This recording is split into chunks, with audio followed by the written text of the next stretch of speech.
প্রতিদিন অ্যাক্সিডেন্ট হয়ে মানুষগুলো মারা যাচ্ছে।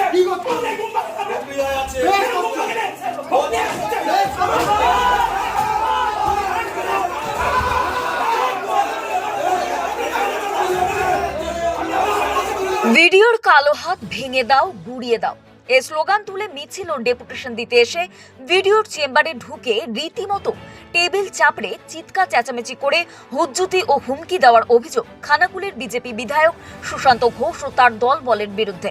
আর চিৎকার চেঁচামেচিতে ভিডিও কাঁপছেন তার নিজের চেম্বারে। ঘটনায় ভিডিওর অফিস রুমের মধ্যেই ব্যাপক উত্তেজনা ছড়িয়ে পড়ে। এমন পরিস্থিতি সৃষ্টি হয় যে ভিডিও অরিন্দম মুখোপাধ্যায়কে কোণঠাসা করে দেওয়া হয় ভিডিও রুমের ভেতরেই। এলাকায় বড়সড় মিছিল করে ভিডিওকে তৃণমূলের দালাল বলেও অভিহিত করা হয়। দেখুন, এই ভিডিও তৃণমূলের দালাল, ইনি অনুব্রত মণ্ডলকে মাথা ঠুকে প্রণাম করে, ইনি দিদিকে মা বলে সম্বোধন করে। এনার দ্বারা ঠাকুরানীচক অঞ্চলে গাছ চুরি করা হয়েছে তৃণমূল নেতাদেরকে দিয়ে, আর সেখানে ঠাকুরানীচকে বিজেপির প্রধানকে ফাঁসানো হয়েছে। আজকে ভিডিওর কাছে আমরা জবাব চাইব। সারা খানাকুল জুড়ে বিভিন্ন জায়গায় ট্রাকে ট্রাকে গাছ যাচ্ছে, কিভাবে যাচ্ছে, কে খাচ্ছে টাকা? প্রতিদিন হাজার হাজার গাছ কাটা হচ্ছে, কে খাচ্ছে টাকা? কিভাবে গাছ নিধন হচ্ছে? ভিডিও পুলিশ প্রশাসন কি করছে? তৃণমূলের জেলা থেকে লোক এসছে, জেলা কর্মাধ্যক্ষ আসছে, ভূমি কর্মাধ্যক্ষ আসছে, এমপি আসছে।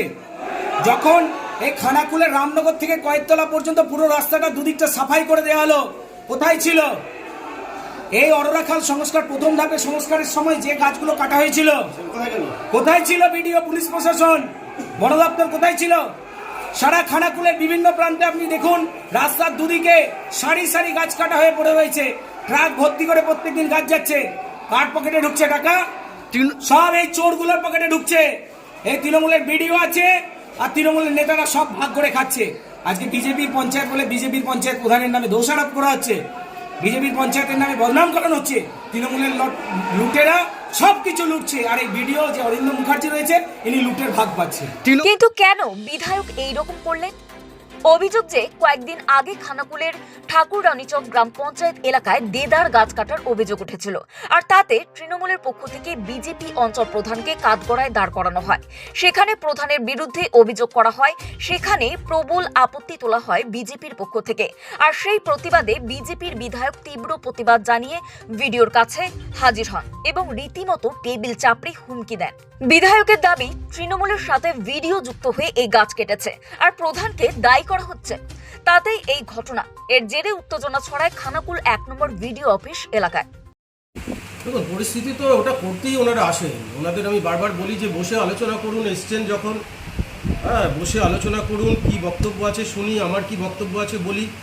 5 জনের জন্য আমি চেয়ারও রেখে দিয়েছিলাম যে 5 জন আসবেন, আলোচনা করবেন।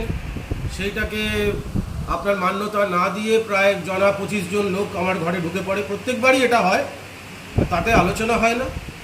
তাহলে উনি আসেন কেন আমি জানি না। উল্লেখ্য যে গত 7ই নভেম্বর বিজেপি প্রধান রামকৃষ্ণ মাইতির বিরুদ্ধে খানাকুল থানায় অভিযোগ দায়ের করে আরামবাগ বন দপ্তর।